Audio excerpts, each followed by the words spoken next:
Good afternoon and welcome everybody back to the House Transportation Finance and Policy Committee meeting. We are now no longer in recess. Chair Cagle is not able to chair the meeting tonight, so the remainder of our meeting. So I will pass the gavel over to Representative Hausman, Chair Hausman, the chair of the Housing Committee, who has a lot of experience chairing meetings. And she will take us through from now till 6:30 p.m. Representative Hausman, Chair Hausman, thank you for stepping up and chairing our meeting. Thank you, Representative Hornstein. Members, we were hearing from Mr. Burris. So, Mr. Burris, if you would please proceed with the completion of the walkthrough of House File 1684, the DE2. Madam Chair and members, we are now at Article 4 of the Delete All Amendment, the DE2. And at a high level, this has a variety of policy and finance provisions, a number of provisions in Delete All match language or similar language that have been heard in committee, and includes a number of executive branch proposals found in the governor's proposed budget, as well as a couple of agency policy bills. And I will endeavor to identify some of the changes in the Delete All in comparison to the original proposals. So walking through the language, Section 1 is a proposal from the executive branch from the governor's budget. And this would modify the share of motor vehicle sales tax revenue that is for Greater Minnesota Transit that MnDOT is able to use for administrative costs. Sections 2 and 3 deal with eminent domain. Section 2 requires that commissioners in an eminent domain process must be, who are appointed under that process, have to reside in Minnesota. And Section 3 modifies the timing around court inquiry into potential conflicts of interest for eminent domain commissioners. Section 4 is another executive branch provision on an agency or on a trunk highway turnback proposal. Section 5 is the first of several memorial highways and bridges. That names highways and bridges in statute as part of the trunk highway system. And that's found in sections 5, 6, 7, and 8, each establishing a memorial. Section 9 is the first of a couple of provisions from the governor's budget around MnDOT authority with conveyance sales of excess land. Makes some modifications on minimum bid payment and authority to sell the land under at amounts that are below minimum bid. Sections 9 and 10. As well as a couple of future sections. Section 11 is also a MnDOT agency initiative, which provides for an employment preference on projects that are located near recognized tribes. This is modified from the original proposal so that the authority would extend to 60 miles area from a Indian reservation.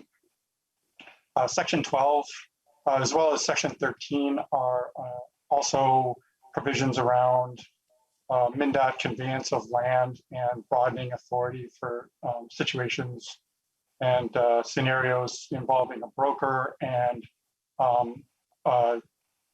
cases where minimum bid, where there's not a purchase under the regular bidding process that MnDOT utilizes. Section 14 contains a technical clarification to fix a cross-reference. And then Section 15 eliminates a requirement for county highway engineers that they have to be a citizen and resident of Minnesota. Section 16 directs the Department of Public Safety to establish process and procedures around motor vehicle registration through self-service kiosks. This has a couple of modifications from the original bill including to establish this as an ongoing requirement in state statute instead of have a pilot program, and set specific fee amounts and provide for allocation of both a potential convenience fee and a filing fee that would be associated with the self-service kiosks. And then section 17 is another agency proposal. This would broaden the number of plates for veterans that are issued for the lifetime of the veteran, include a couple additional special plates. And that brings us actually into some special plates. Section 18 establishes a special plate for Minnesota 100 Club. And it, similar to the following sections that also establish special plates, it lays out eligibility requirements, outlines design, provides for plate transfer exemption from some of the plate application requirements, and addresses the deposit, disposition, appropriation of donation funds associated with the plate. So it's a similar structure with that special plate, as well as the Minnesota Agriculture Special Plate, which is established in section 19, and an honorary consul plate that's established in section 20 of the Toledo. Section 21 is another agency provision that provides for non-resident commercial vehicle fees, and sets a fee schedule for temporary trip permits that's based on a combination of vehicle weight and age. Section 22 is a clarifying provision. It doesn't establish an additional fee. It creates a cross-reference in this section of statutes that deals with motor vehicle registration to a fee that's established elsewhere in state statutes. Section 23 is another agency initiative. This establishes set months when some vehicle registration taxes are paid in installments. Section 24 is the first of a series of sections that deal with motor vehicle and driver's license records requests and fees for subscription services. These are, again, agency initiatives. Section 24 updates cross-references. Section 25 establishes fees for both per record and monthly subscription service fees for motor vehicle records.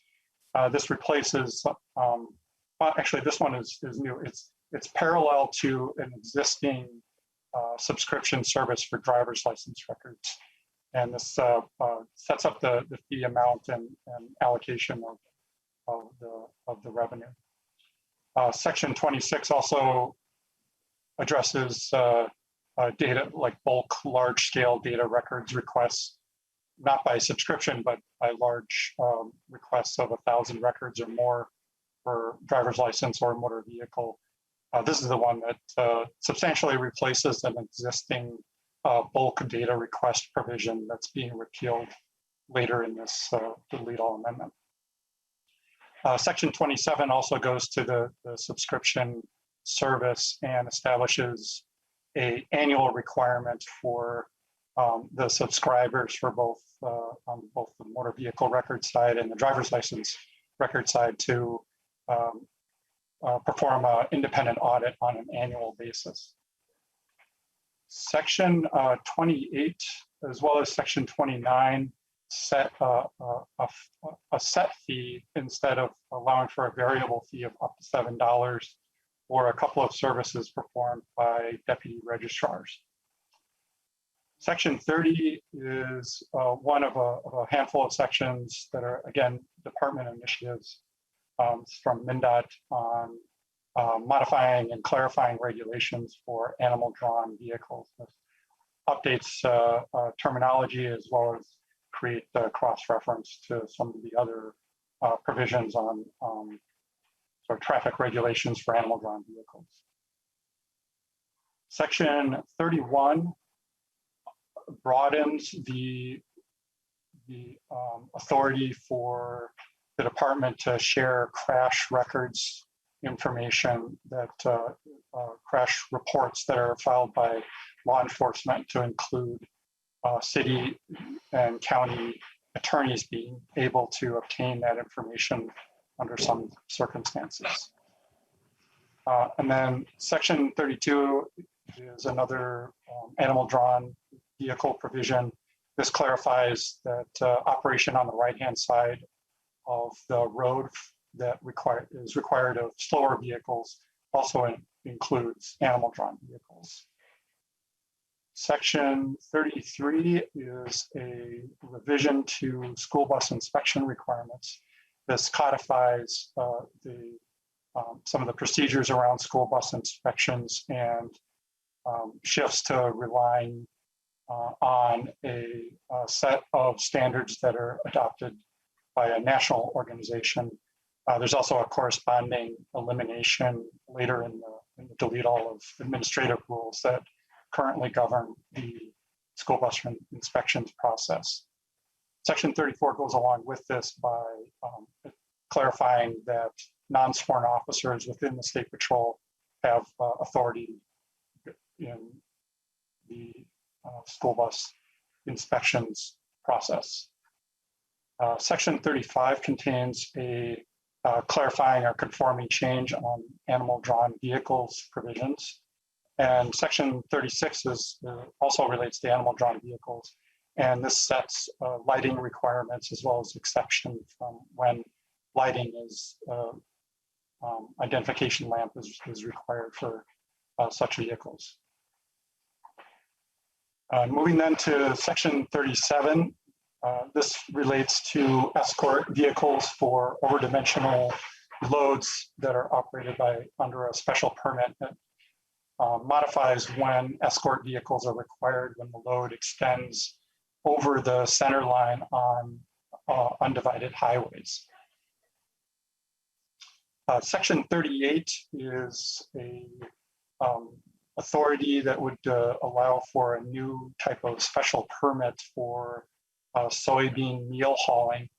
The permit would allow for overdimensional three unit and 2 unit vehicles to be operated on a couple of segments of the trunk highway system, US Highway 75 and US Highway 2, more or less between Crookston and North Dakota. So the operation would only apply for those segments under this permit. And it sets out various requirements for the permit that are largely parallel to other special overdimensional load permits, and sets a fee for the permit as well. The next provision is the first of several that are kind of spread throughout this article, have to do with driver's license suspensions. And section 39 limits suspension of a driver's license due to failure to appear under some circumstances. Section 40 revises the endorsement fee for a motorcycle endorsement and contains some technical changes as well as centralization of the fee structure. Section 41 is a technical change to fix a cross-reference that had been missed in prior years' changes to statutes. Section 42 authorizes remote issuance or reinstatement of driver's licenses for foreign service officers. This was heard as a bill draft, as I recall, originally in committee, and since introduced as a bill. Moving then to section 43, this revises the eligibility for a veteran's designation on driver's licenses and identification cards. Section 44 provides for a variance from some of the identification card requirements for individuals who are homebound. Section 45 authorizes data sharing in order to enable online applications for Social Security card replacement through the Social Security Administration. Section 46 contains a conforming change that goes along with the remote issuance of driver's licenses provision. Section 47 is another piece of the revisions to motorcycle endorsement fees that is part of the centralization of the fees and clarifying what the examination fee is. Section 48 modifies proctor requirements for online driver's license knowledge tests. Section 49 is the first of a few sections on, again, on driver's license suspension limitations. This prevents the Department of Public Safety from suspending the license for somebody who has only been convicted for driving after suspension or driving after revocation. So this is a piece of the not resuspending requirements. And there's a similar prohibition on suspending driver's licenses found in Section 50, and this is in reference to failure to pay certain fines. In Section 51, some of those limitations on suspension are retained in order for the department to continue to comply with a non-resident violator compact that is an agreement across various states for violations that occur of residents in a different state. Section 52 also refers to, or also addresses limitations on driver's license suspensions.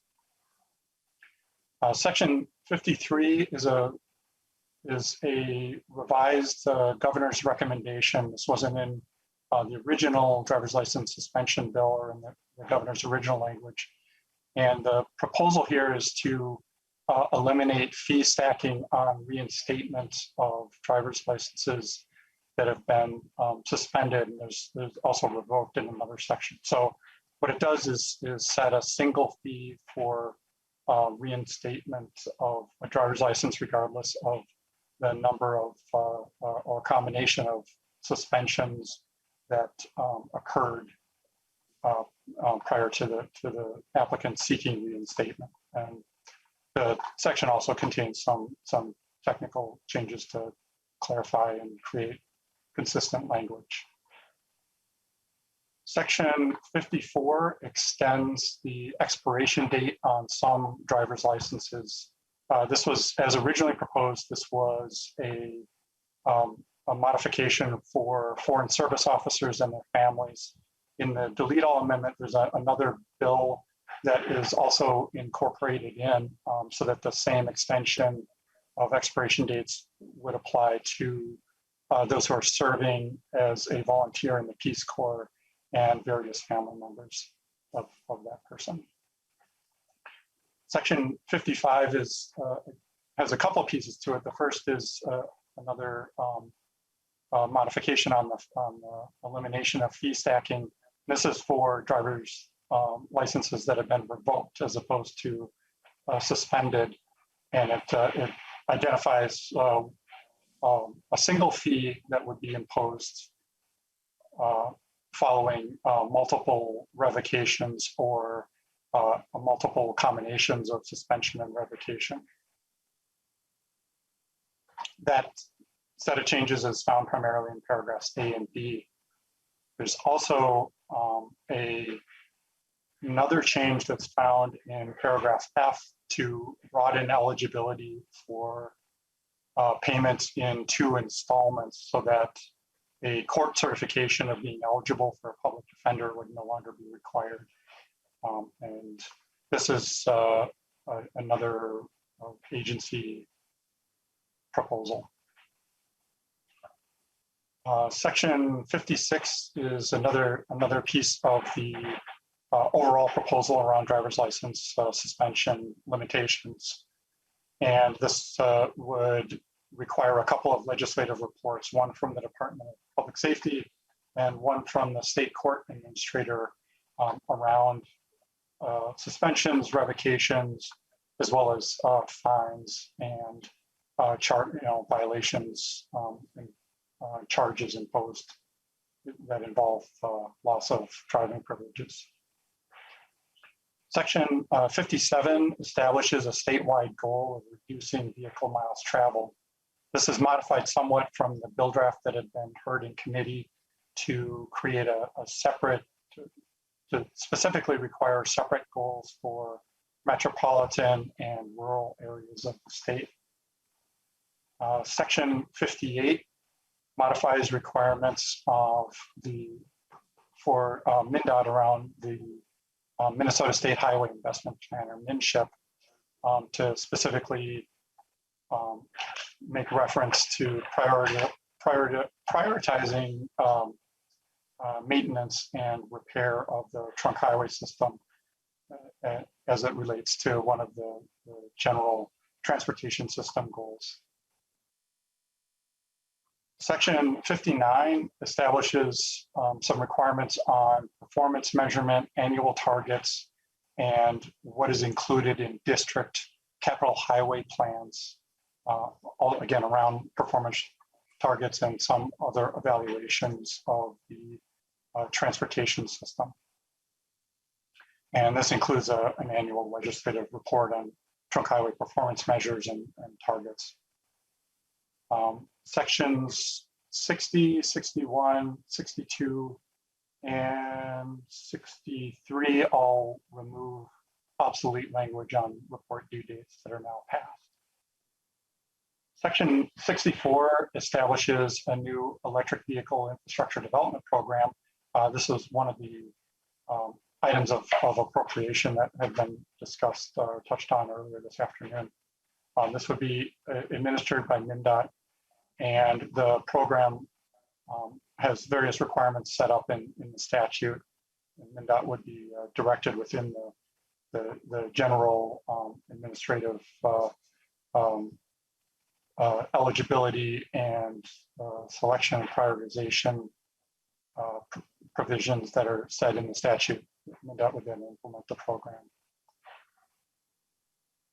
Sections 65 and 66 had not been heard in committee, and these relate to the local bridge program.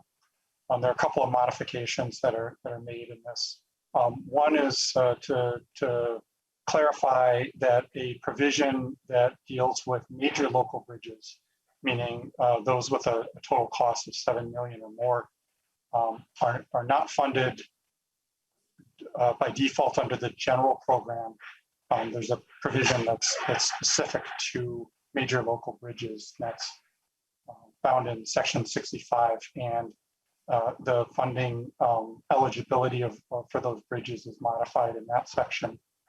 And then the general local bridge program is revised in section 66, and that includes directing MnDOT to maintain a project list, as well as allow for a portion of the project cost of major local bridges to be funded, even if there isn't a specific funding reference to the major local bridge component of the program.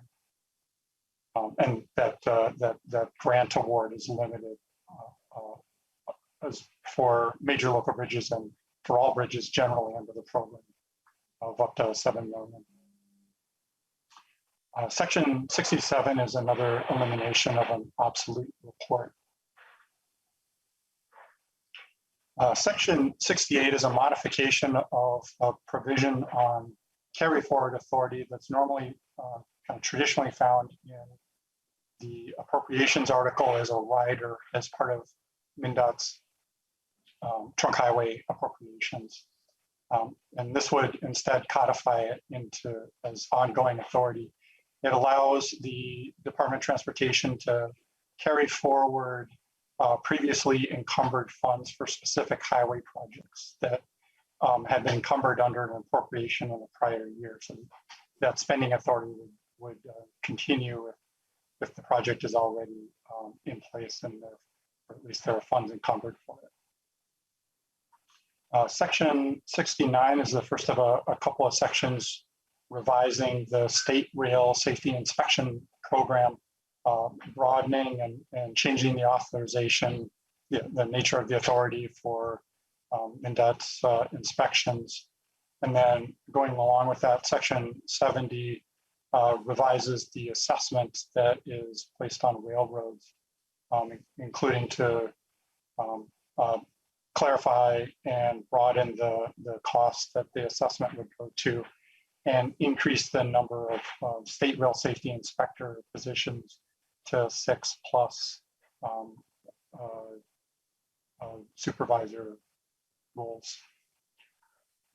Section 71 clarifies that funds in the grade crossing safety account can be used for programmatic, project development, as well as administrative costs.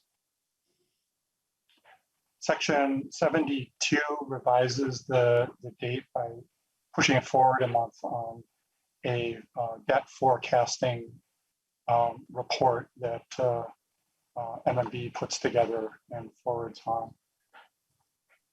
Section 73 allows for motor vehicle companies that rent, I guess rental companies, there's the term I was looking for. It allows for a fee that is specifically imposed to cover the costs of registration taxes. It provides for holding on to a portion of that fee collection that reflects a shortfall that the rental firms might have experienced in 2020. Section 74 modifies the prioritization and uses of funds in a Department of Public Safety program for incident response and preparedness for transportation incidents involving oil and other hazardous substances. Section 75 also relates to that program and specifically authorizes local community organizations to receive a portion of the funds and identifies some of the uses that the funds could be put towards by the local entities. Section 76 revises a allocation of some fined revenue from some state patrol citations so that an additional portion can go to the Minnesota grade crossing safety account. And then Section 77 updates the incorporation of federal regulations regarding mileage, vehicle mileage disclosure on scales, and allows for electronic disclosure statements. Section 78 is a couple of different pieces around authorizing and providing for disposition of unclaimed or abandoned property that is in the possession of the state patrol. So it provides for notice as well as authorizing seizing and retaining the property and getting the money, depositing the funds that result from this into the general fund. That, by the way, is a state patrol or department initiative. Section 79 is the first of a couple of agency initiatives around unmanned aerial vehicles. This section sets requirements for ordinances of local units of government that involve unmanned aircraft, providing MnDOT with an opportunity to review and as well as be notified on local government activity. Sections 80 and 81 establish new definitions in the chapter of aeronautics on small unmanned aircraft. And then Section 82 revises the registration tax and fee setting for smaller unmanned aircraft that are 55 pounds or less. And then also in this policy realm, section 83 has some revisions to the insurance requirements for small unmanned aircraft. Section 84 is also a governor's budget initiative.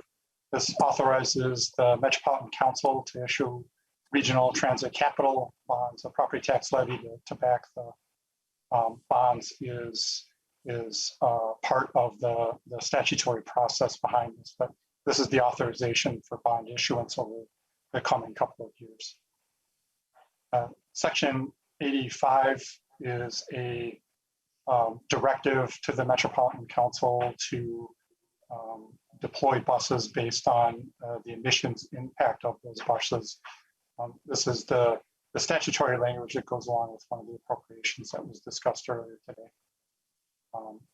And then section 86 directs the Metropolitan Council to establish a transition plan for moving to zero emission transit vehicles by 2040, and lays out plan development and reporting requirements. Again, there's an appropriation to the Met Council for costs associated with this in Article 1 of the delete all. Section 87 sets reporting requirements on transit safety for the Metropolitan Council. This was introduced as part of, or added as part of the administrative citations proposal. Section 88 is another component of the overall proposals around driver's license suspensions. And this is a directive to the court administrator on collecting driver's license convictions and fines for some types of violations. Section 89 authorizes, it's actually the first of some sections that are involved in authorizing administrative citations. Section 89 is a technical change. Section 90 contains also a technical or clarifying change to fix terminology. And then the substantive authorization to the Metropolitan Council is found in Section 91 to allow for administrative citations. This lays out some of the administrative requirements around that, and specifically it authorizes both peace officers and non-sworn personnel to issue administrative citations. Sections 92, 93, and 94 extend the number of projects that MnDOT can perform using the construction manager general contractor method of contracting, which is currently at 10. It would allow for an additional 10 projects under that program, pilot program. And then section 95 broadens the potential uses of funds that Minneapolis is collecting under a value capture district, so that the funds could go towards various types of transit service instead of just streetcars. Section 96 establishes a work zone safety pilot program. Actually, it provides for development of the pilot program, as well as sets a requirement for performing an assessment for work zone safety yet in 2021. This is modified from the original bill proposal to primarily to eliminate the directive to implement the program next year in 2022. Instead, the pilot program would go under development under this provision, and an implementation proposal would be provided back to the legislature for consideration in the 2022 legislative session. Section 97 authorizes the Minneapolis Park and Recreation Board to set speed limits on parkways or roads under its jurisdiction in parks.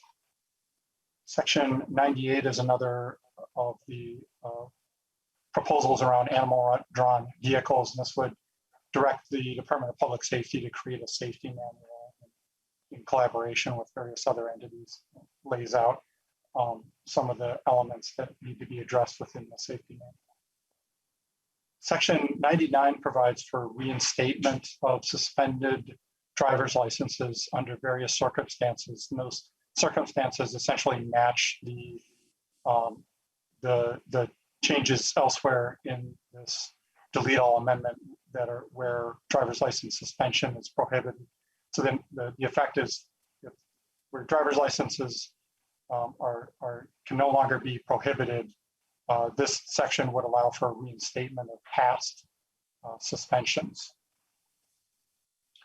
Section 100 is a directive to the Department of Public Safety to modify a couple of administrative rules that are around medical statements, sometimes required as part of driving privileges.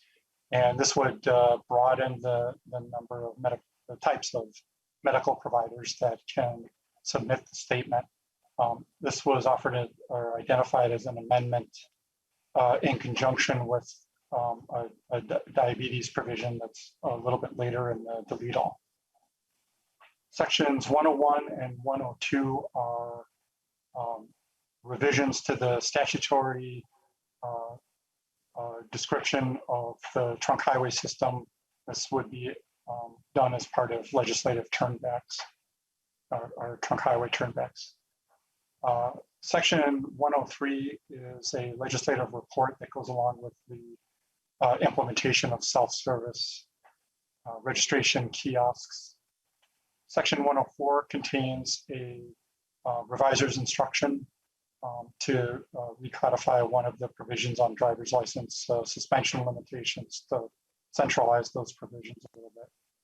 And then finally, section 105 is a set of repealers that are have a couple of different pieces to it. The first of those is in paragraph A, and one of the repealers eliminates a bulk data provision that had been touched on earlier that's being replaced with a new fee setting and a new structure. And the other repealer eliminates a requirement that motorists must submit a crash report independent to the Department of Public Safety. That's separate from crash reporting that's done by law enforcement. And then paragraph B goes to the administrative rules around medical statements and driving privileges for individuals who have been diagnosed with diabetes or have experienced loss of voluntary consciousness or control. So this would eliminate some of the administrative rules that go specifically to those conditions. There are other administrative rules that are more broadly addressing medical conditions that would stay in place. And then finally, paragraph C eliminates the administrative rules that lay out school bus inspection procedures and point system, which again is being replaced with statutory structure that is earlier in delete all. With that, Madam Chair, that concludes the set of sections. Thank you, Mr. Burrows. Members, are there questions for Mr. Burrows? I seem to recall Representative Koznick said earlier that he might have a question. Representative Koznick, is that still the case? Question for Mr. Burrows? Yes, Madam Chair. Just had some display and audio issues here, so I didn't hear the last couple of articles, Mr. Burrows, but I think I got my my display figured out here. So I was wondering, Mr. Burrows, if you could go back to the parts about the luxury tax on new vehicles, 200% or 2 times the average, and if you could kind of clarify how that works necessarily, like how do we calculate the average vehicle cost and determine what that is? And there was 2 sections line 24.20 that talked about adding like I think it was a 0.5% on the sales tax, and then it was referenced again at 25.24. How do those interact? And clarify that for me, because it almost looks like it's two separate taxes and stuff. So we hadn't discussed that in committee. And so if we could take a little time to do that, I would appreciate it. Thank you, Madam Chair. Mr. Burris. Madam Chair, Representative Koznick. So those two provisions that you're seeing go with each other. Overall, this section 3 and Article 3, modifies the registration tax. So that's the annual tax for registration.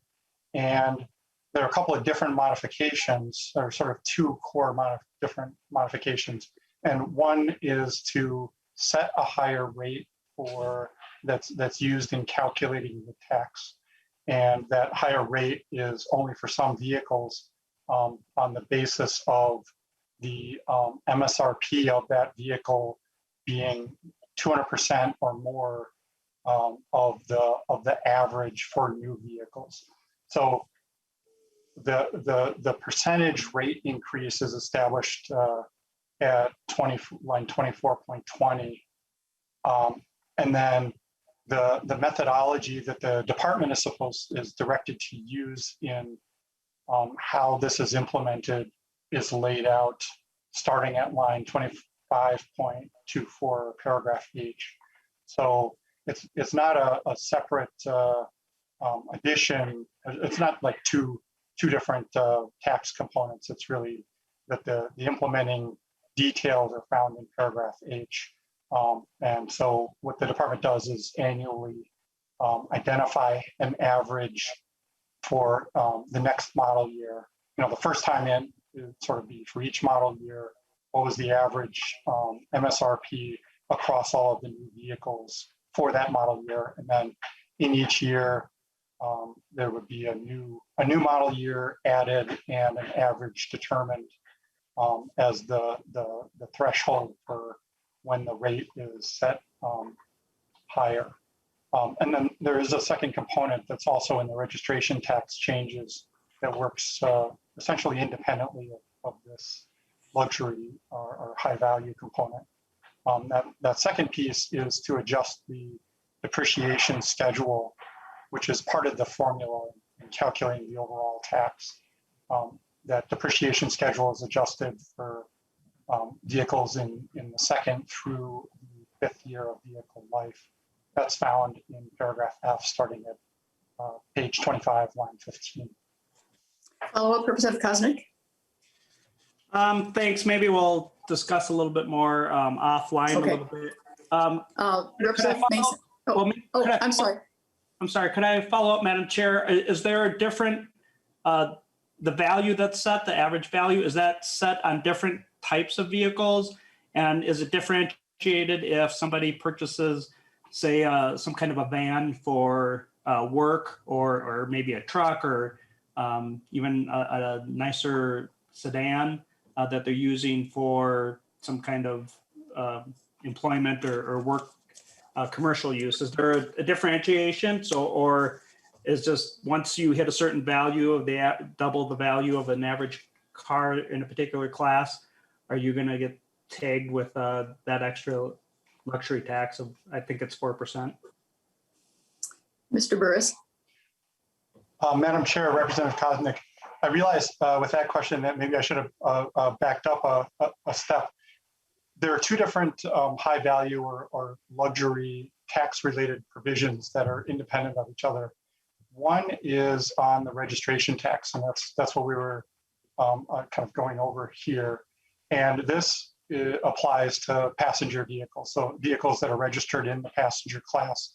That will include some lighter pickup trucks, vans, sedans, SUVs,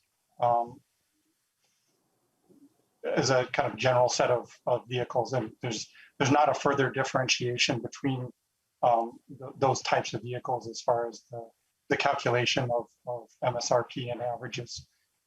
And then there's a second kind of parallel or similar but independent provision that is regards the motor vehicle sales tax. That's found in section 11 on page 34. And this also is on the basis of average prices and imposition of a surcharge for those vehicles that have an average price that's at or above twice the, or sorry, have a price that's at or above the twice the average for vehicles.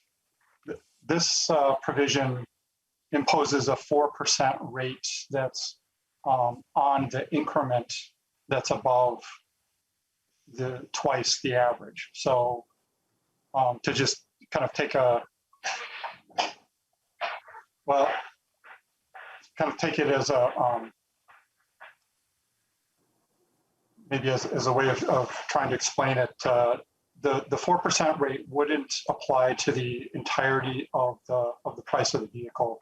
It would only apply to that portion that's more than twice the average price of the vehicle. And this surcharge applies to 3 different classifications of vehicle. One is the passenger classification, which is the same as what had been discussed earlier with the registration tax. So it's all those vehicles. The second is a class that's essentially 1-ton pickup trucks, which in statutory speak are called a non-commercial vehicle in the registration chapter.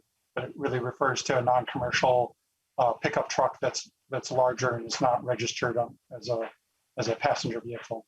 It does sound as though the two of you may want to have a conversation that requires a little more time. Well, so we'll go. With all respect, we hadn't heard this at all during the session, and it's kind of a major part of the bill. I'm learning, and as I'm sure not only the committee members, but the public that's listening we should thoroughly understand this, don't you think?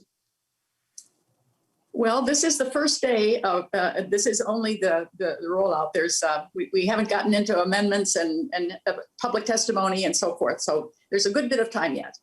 Well, I'm not making any comments on the merits of it. I'm just thoroughly trying to understand it, as I'm sure the public is as well. So correct.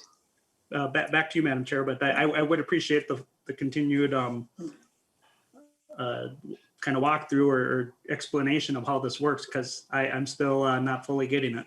Yeah, there'll be, we'll just make a note of that. Representative Mason. Thank you. I think this was when Matt was talking about the repealer. You talked about reports for crashes. Could you please go over that? Because it sounds like people have to make more than one report. Is that correct? Mr. Burris? Madam Chair, Representative Mason, so in some crash situations, individuals are required is this my screen or is this Mr.?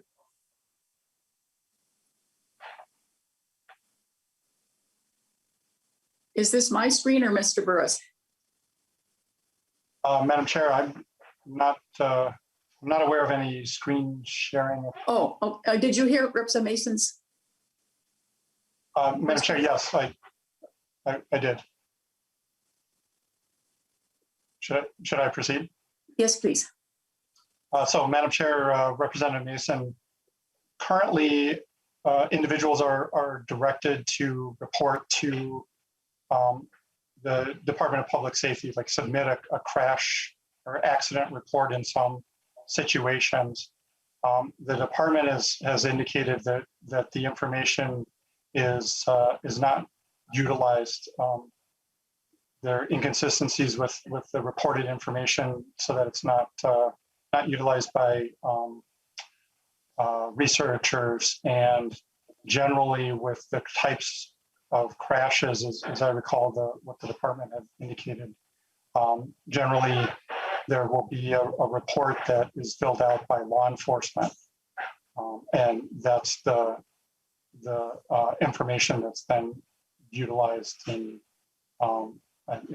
data analysis and other research and potentially legal purposes. Representative Mason? Okay, so it's It sounded like when you were talking that there were you had to make two different reports. But you're just saying if I'm in an accident, normally there's going to be a police officer that makes the report and I would fill it in. Is that right?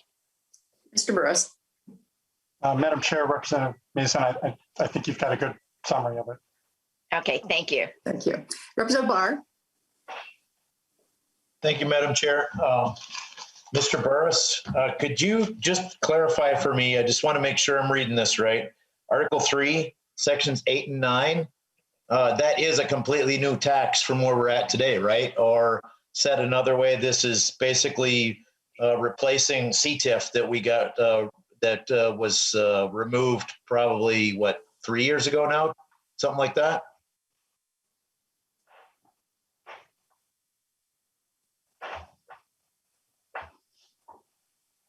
Madam Chair, should I? You know, I must be having some problems because I'm getting a delay here. So, Mr. Burris. Madam Chair, Representative Barr, yes, this would be an independent or additional sales tax that would be imposed by the Metropolitan Council, and it would be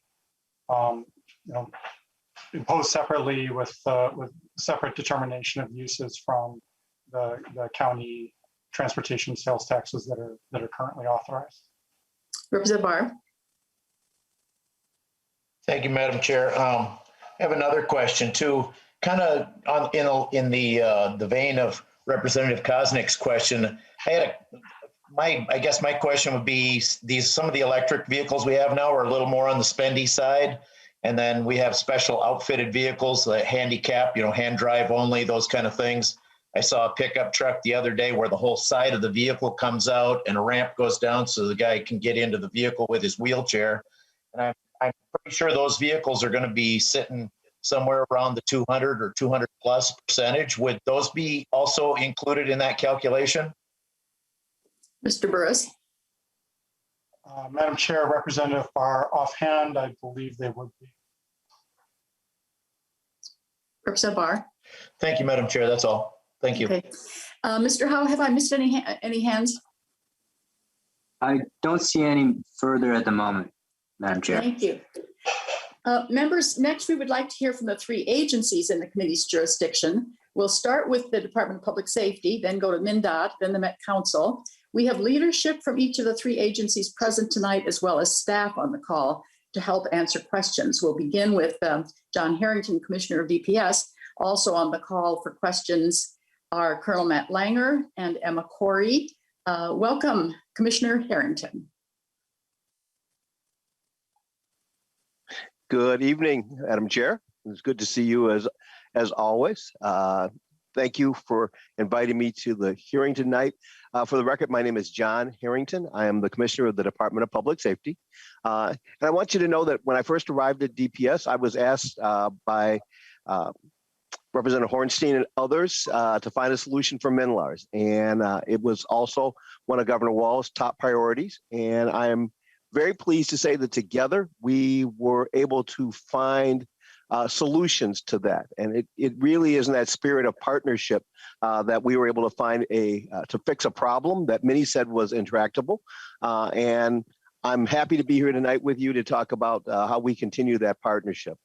First of all, I want to thank you for recognizing the need to pay the State Patrol for the vital work that they are doing every day.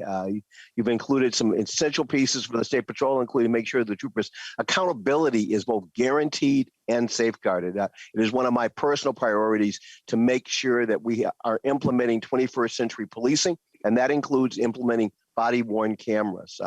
They are important for members of the State Patrol. They're, in fact, not just something that the State Patrol should have, but it's something the State Patrol wants to have because they know that when they're doing things the right way, that the body-worn cameras will protect them and will provide evidence that their integrity and their ethics are at the level that we expect for our state troopers. And it also guarantees or helps guarantee that for the colonel, that when he has a trooper that steps out of line, that we have the information necessary to hold that trooper accountable and to be able to make sure that this public that are driving on the state highways feel comfortable that when there is a question, that there will be evidence available to answer any of those questions. I also appreciate your support on the capital security enhancements. With recent threats in mind, I spent most of the last several days working on threat profiles around both national, Minneapolis, St. Paul issues with the trial, and other issues that threaten government agencies.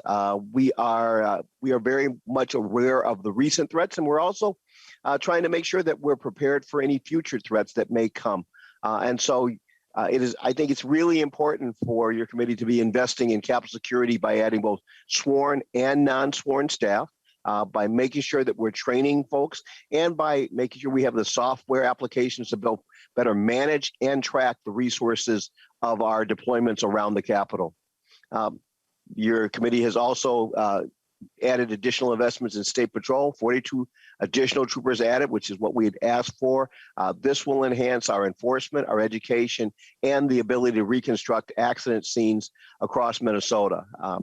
It is the first increase in road patrol troopers since 2005, and we do not take that lightly. Our ability to do what I think of as just good governance, which is the academy carryover, when they made the original appropriation so that we could have an academy this year, making up for an academy we lost last fall.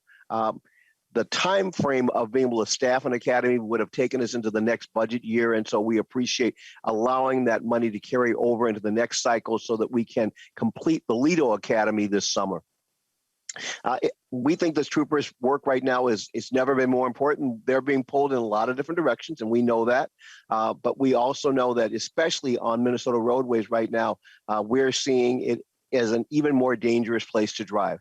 With 74 fatalities this year in comparison to 66 for the same time last year.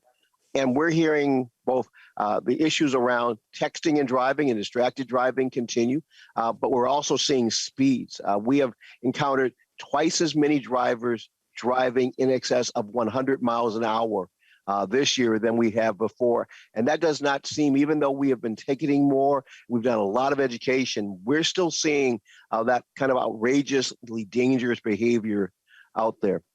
We appreciate your recognition of the cost of doing the tough job of keeping the peace and civil unrest.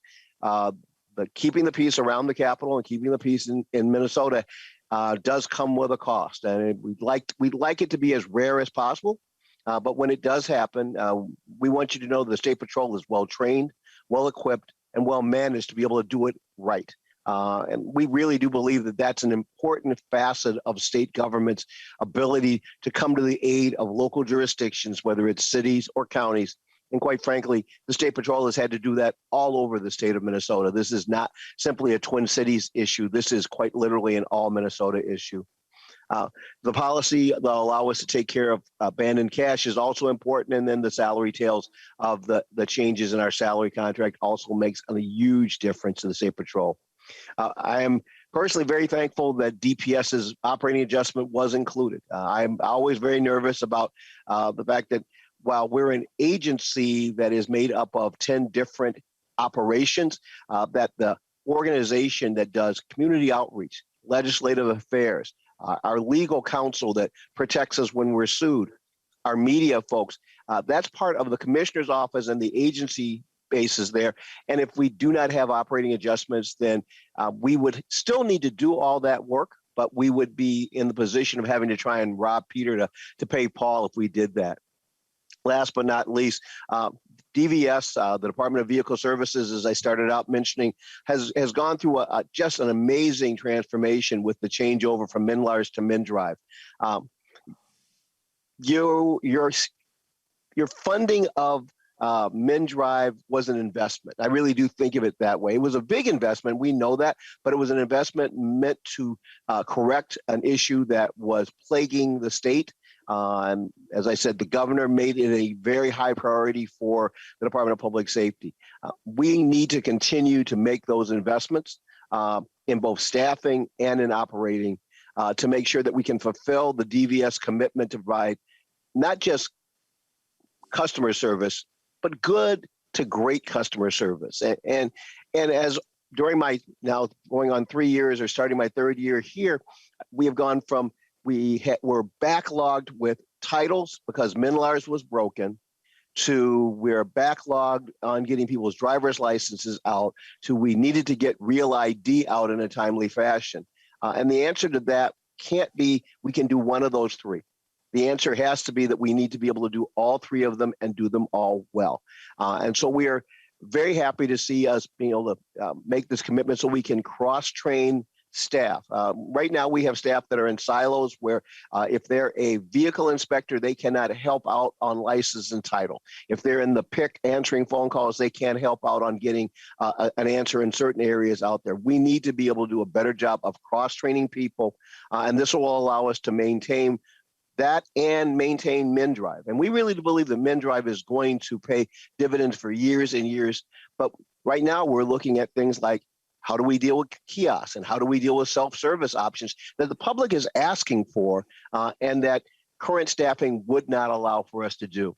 The Real ID funding, as I've mentioned, will help Minnesotans get their Real ID before October 1st, 2021, which is the new deadline. And that's a $2.4 million outreach effort that we had planned to do last year before COVID, but we found ourselves in a position where both the legislation, the federal legislation requiring it was changed, and people's willingness to come into a driver's license site, whether it's a deputy register or into a state site, was so limited by COVID that we could not have met the deadline even if we'd wanted to. This bill provides important equity pieces for Minnesotans. It allows Minnesotans to be able to make partial payments on revoked driver's license. It doesn't mean they're not going to be held accountable, but it does mean that if you are at the bottom tier of the financial continuum, that it will not be a matter of can you pay your rent or can you pay your fines. It does allow people to be able to do both. And we think that's an important piece because there are poor people out there. And what we recognize is that fines, while they're meant to hold people accountable, we certainly understand that. We support that. But there are collateral consequences that go along with that when it's done in a more draconian fashion. And so we are very supportive of the idea of partial payments and also limiting when DVS is required to suspend driver's license. I can tell you many tales I've heard from community folks who talk about their driver's license was suspended because they couldn't pay their fines, and because their driver's license was suspended, they couldn't go to work, and because they couldn't go to work, they couldn't pay their fines, and it is a cascade of tragedies that keep getting worse. It doesn't get better that way. We are happy to see our veterans and the recognition of lifetime veterans plates, I think, is an important piece. There are a couple areas that we would like to see us to continue on our partnership of working on. A consolidated model. We're concerned about a consolidated model of 30 exam stations. We think that will be better and more efficient service to the people all over Minnesota. We were finding that with so many exam stations, that some of those exam stations were only open one day a week. And yet we were paying the cost of having that station. There's an infrastructure cost and a backdoor cost of that we needed to pay. We think that 30 exam stations strategically located is a better business model. And we're concerned about a requirement to have stations within 60 miles of travel would make that we would increase the number of stations, but would not, in some of those areas, there is such a small population that they would be empty boxes most of the time, that the state would still have to pay to heat and light and pay for the cost of having that station there. We think that we can do a better job than that. This bill also didn't include the plate fee increase that would allow for the cost of license plates to pay for the actual cost of the license plate instead of requiring HUTD funds to help pay for them. We think that is an area that we would like to keep working. Inclusion, I want to thank you and the committee for recognizing the funding needs the DPS, the State Patrol, and the Office of Traffic Safety and DVS have. This is really important work. Office of Traffic Safety is really a key player between the State Patrol's enforcement activities, the DOT's engineering activities, and OTS really does do great work on helping us plan for the education piece. I can just simply point out the work that was done on the distracted driving bill. That is work that was being done by OTS, and the idea and the work we're doing on trying to plot out how do we get troopers on the right spots where the accidents are. We think that's an important piece also. We also want to thank you for including DPS's policy bills, improving school bus safety by updating inspection guidelines, allowing prosecutors to access crash reports, and the multiple bills that we had that will help our DVS business partners and deputy registers, and most importantly, the customers, the Minnesotans who need to get their driver's license and need to get their tabs. We want you to know that at DPS, we've taken your investments very seriously. We've taken them as a mandate to produce results. And we ask that you continue to invest in DPS and DVS so that we can finish the job you've given us, be ready for the current challenges, and also to be ready for those challenges we see in the near future. With that, I'm certainly happy to answer questions. Thank you, Commissioner. Members, are there questions for Commissioner Harrington? I think Representative Koznick has a question. Yeah, and Madam Chair, if as a Deputy Commissioner Corey wanted to make some comments, maybe it'd be more appropriate that I go after her comments. She is on the line. Do we have Is she here for testimony or just for questions? I'm sorry? Is she here just for testimony or just for questions? I believe it, Commissioner Harrington, she's on the line for questions as well. That is correct, ma'am. Ms. Corey. Madam Chair, then it may be appropriate. I just wanted clarification on, you talked about it, 18.5. I appreciate the work that the department has done to get caught up on some of the backlog of drivers road testing. It's an issue that I've been tracking and working on in the past, and I appreciate the efforts that have been made. I think there's still a lot to do, and wanted to clarify because I was a little concerned about the state's ability to put a driver's exam station, and to the author, I appreciate him putting this in here. I think the intent is great. Putting in that a station should be no farther than 60 miles of travel away from each city in the state. If you could re-clarify a little bit, my guess is that if we did that, we would have more than the 93 offices that we currently have. And if I heard your comments correctly, that would probably cause us, I don't know if you've drawn this out on a map, how many more offices this would require us to build. And maybe this is some, I appreciate the intention of Chair Frankstein putting this in here, but maybe we can tweak this a little bit and make sure that we are delivering a basic government service of getting your road test done in a reasonable amount of time within a reasonable distance. But I'm afraid that particular clause is probably problematic and awfully expensive to have more offices. So if you could comment on that a little bit. Did you kind of work with this? Is this your language? And maybe that's something that we can work out a little bit better as we go through the process here. Ms. Corey, very briefly, we have two more commissioners waiting to testify. Thank you, Chair Husband. Absolutely, yes, I would be happy to work with the chair and staff on that language. That language is problematic, but the intent of having a very strategically planned number of exam stations, perhaps a few more, so every county is covered, would be a better solution. Yes, thank you. Thank you.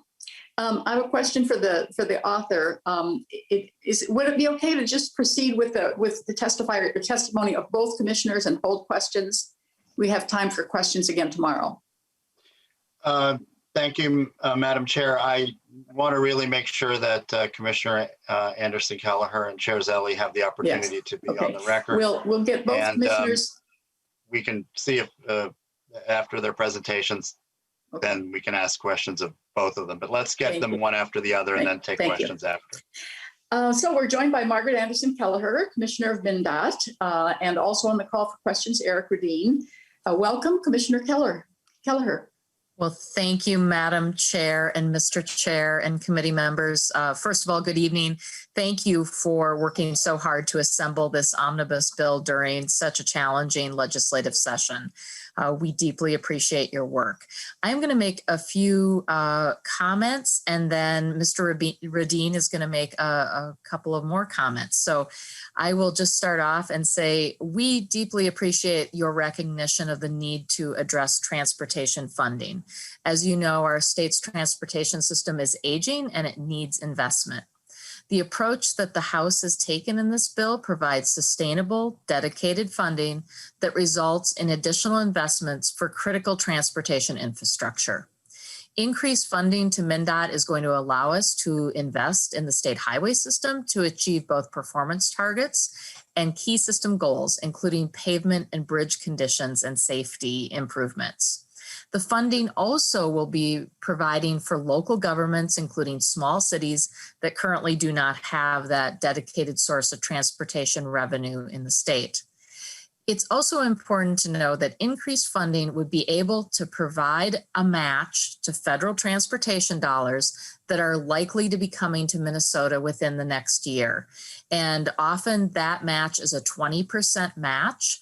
And right now that would be a real stretch for MnDOT to be able to find those resources. The funding provided in your bill for electric vehicle charging infrastructure is critical to expanding that EV infrastructure across Minnesota.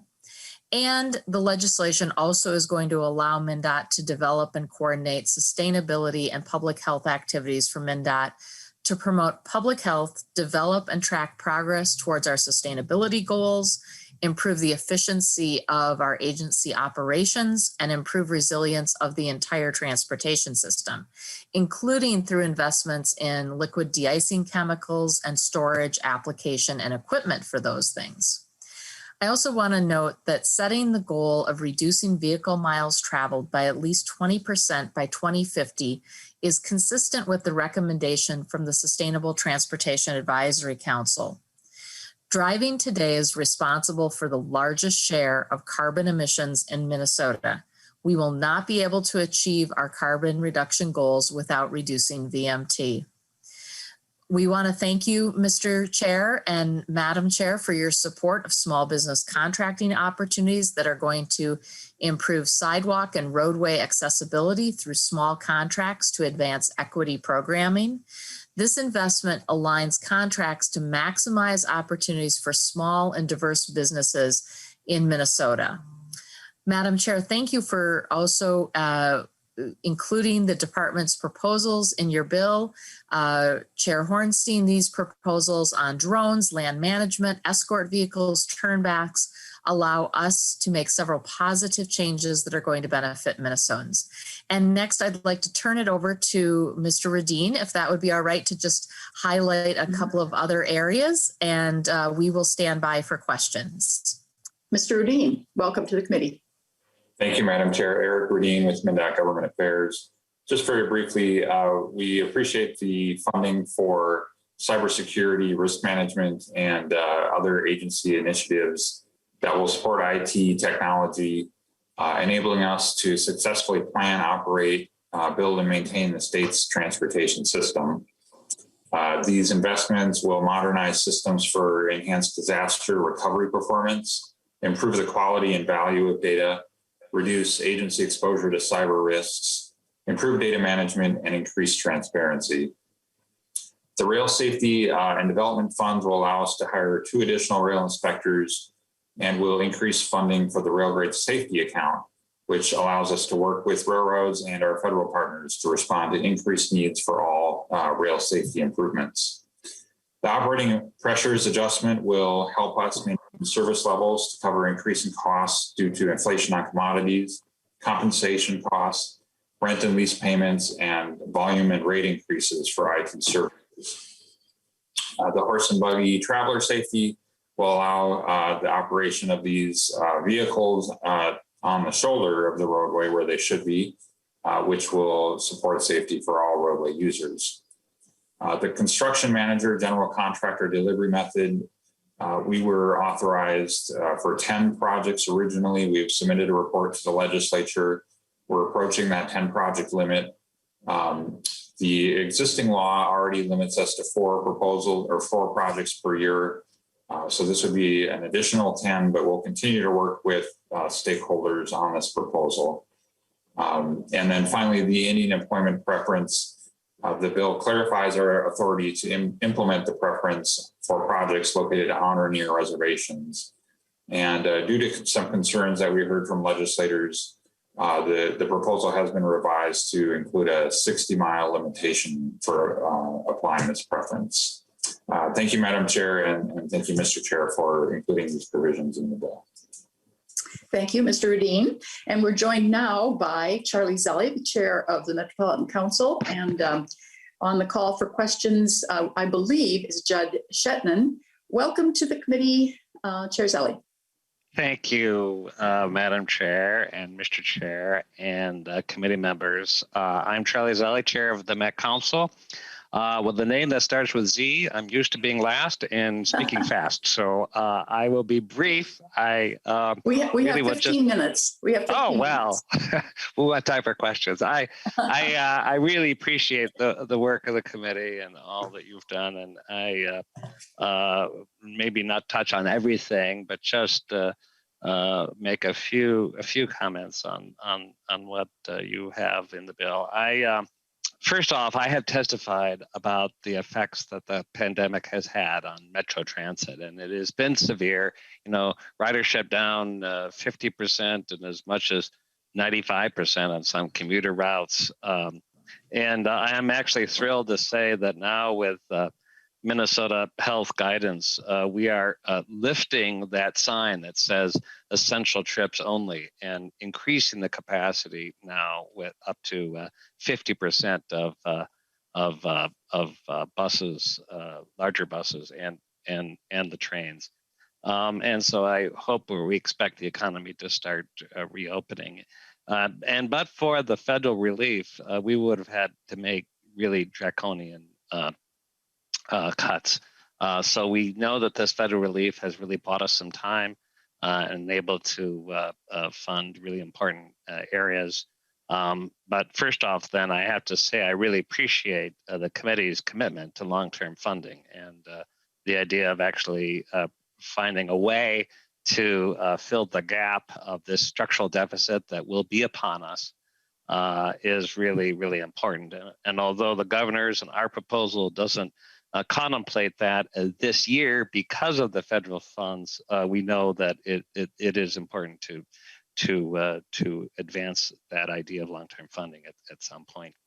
I also really want to show some appreciation for your support on a number of different initiatives.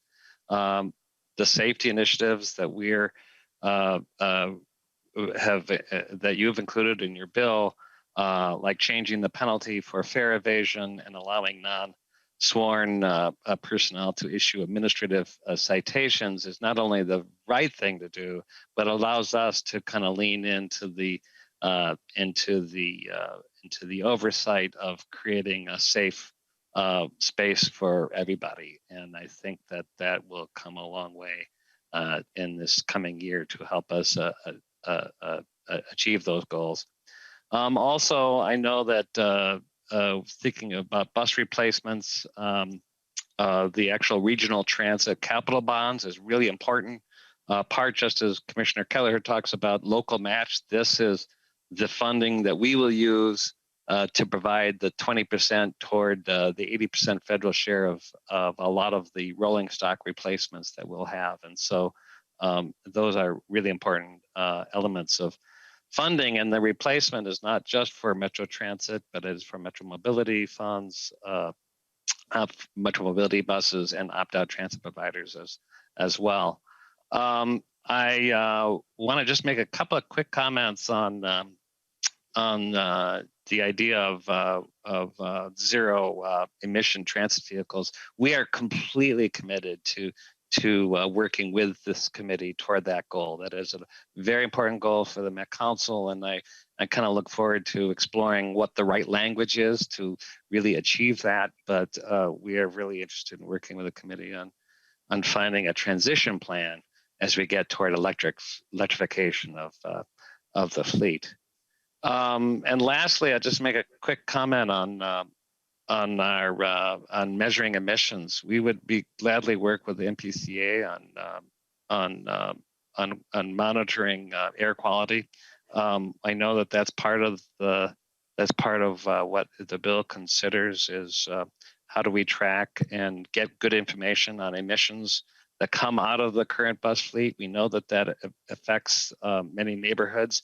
We ask that that we consider the language which would not direct the deployment of our fleet in ways that will cause a logistical nightmare and an operational conflict. So we really do want to kind of work with you as to the right language for that, but we embrace the overall idea. We just want to make sure it's practical and that we're able to do that with and continue to serve the public.